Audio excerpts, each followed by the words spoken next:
people, man. How crazy has it been watching all these dudes from Dagestan Oh my just God. invade MMA I knew it. and dominate? I knew it. Because in wrestling, they've been around. I was like, when I was about to start fighting and when I started fighting, I said, man, when these Russian dudes from these regions start to come, it's going to be a problem.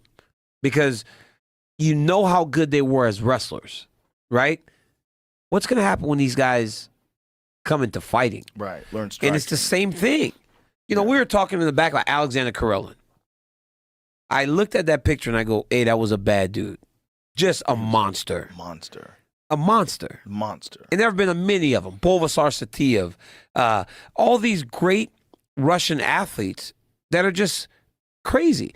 There was one guy that beat me in the Olympic semifinals. His name was Hajimurat Gutsalov. We're lucky that son of a bitch didn't fight because he would have beat everybody, and John Jones included. Every one of them would have got their ass whipped by that dude. Really? He was good, bro. He wrestled me at the Olympic Games, and he beat all of us, though. He beat me. He beat Kel Sanderson. He beat Kyle Snyder. He beat all the best Americans for a long time.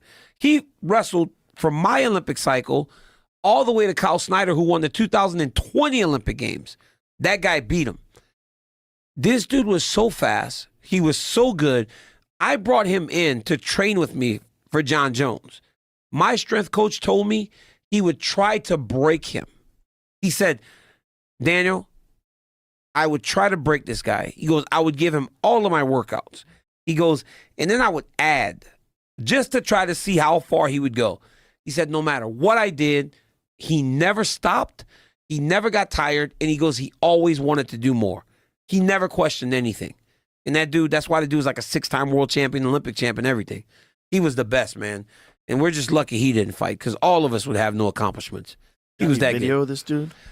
His name is Gutsalov, Gatsalov. He was good, man.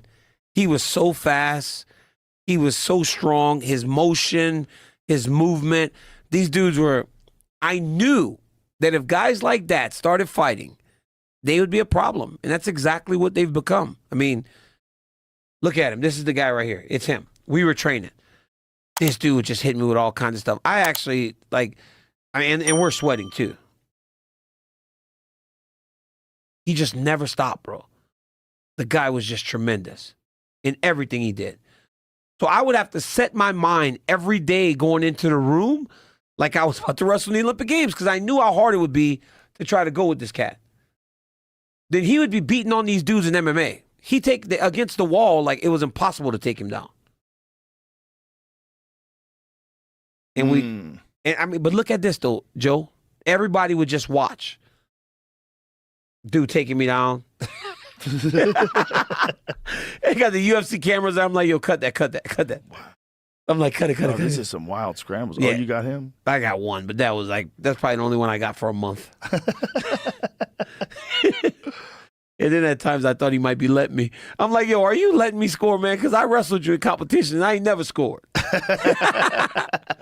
But I mean, he was just too good, Joe. I mean, he beat me in Olympic semifinals. He beat everybody. Did you ever talk to him about his interest in MMA? I asked him. He was like, I want to wrestle. And now he's the head of the Russian Wrestling Federation. He's the coach now. So I said, dude, sometimes I'm embarrassed to say some of the shit I do, but my kids on my wrestling team, this team now has all my youth club kids. They all wrestled for me in middle school. When they were 7th and 8th grade, they were doing their homeschool year. So reclassifying is a big thing in sports now, where if you and I are supposed to graduate in 1998, we will reclassify to graduate in 99. Bro, I took those kids when they were in 7th and 8th grade, and I sent them to Dagestan for a month. Whoa. They took all of their schoolwork, and they went to Dagestan in Moscow for a month. Wow. Like 8 or 9 kids with 2 parents. Wow. I sent them to Russia, bro. That's crazy. The fact that their parents actually listen to me is crazy because they're like, yo, you're out of your mind. We're not sending our 13-year-old kids to Russia. They sent them, bro. Wow. We put them in some big jackets, and I said, hey, I know if we want to be the best, they got to be by these guys. And so we sent them. And Khabib had them in his gym every day. Wow. He bought, and Khabib is a great guy, right? He bought hotels for him. He'd feed him. He said, just get him here. And, dude, they trained for a month. They told me, they said, Coach, we practice with you. He goes, in Dagestan, it's training. Because it's in the morning, it's in the midday, and it's in the evening. You're training all day. Long practices. He said that these kids told me, Joe, that they do about 30 minutes of gymnastics before they start practice. Gymnastics. For the flexibility and body discipline and body control and everything. So they're flipping and doing all kinds of stuff before they ever got to wrestling. Wow. They're operating at a different level, man. That's why you see Makhachev like being who he is. Makhachev is crazy. Bro, the way he adjusted to Volkanovski in the second fight was pretty special. Yeah. Like the use of that left leg Just to left the kick, body, left kick, and then left the high kick. The way he Nuts. set that up, man, all the possible endings to that fight that you could have seen. Never thought that. Never thought, like, That high knockout? kick KO. Crazy. And we thought when we saw Khabib, right, that was the complete version of a Russian fighter. Mm-hmm. You see Islam, and he possesses all those same skills with the striking. With the striking. So what about the Yeah. next one?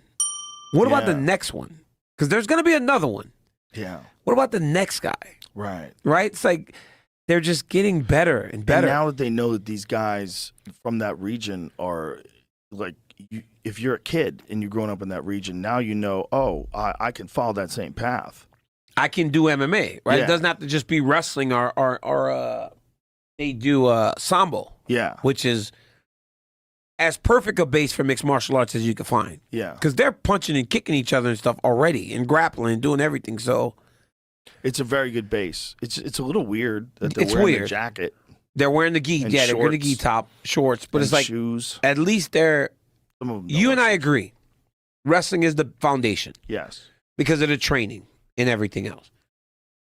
But in terms of what closest with the kind of striking, or at least the playing of the striking in sambo, that's as good in terms of preparing you for mixed martial arts. Yes. Yeah. Yeah, definitely. It's awesome. I got that little rant you go on about wrestling. That plays daily in my school. Oh, really? Yeah.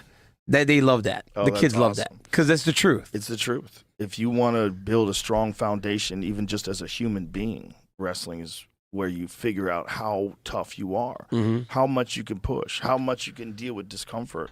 I No think one trains harder than wrestlers. I think everybody should wrestle, and I think everybody should have some sort of fight in their life. One.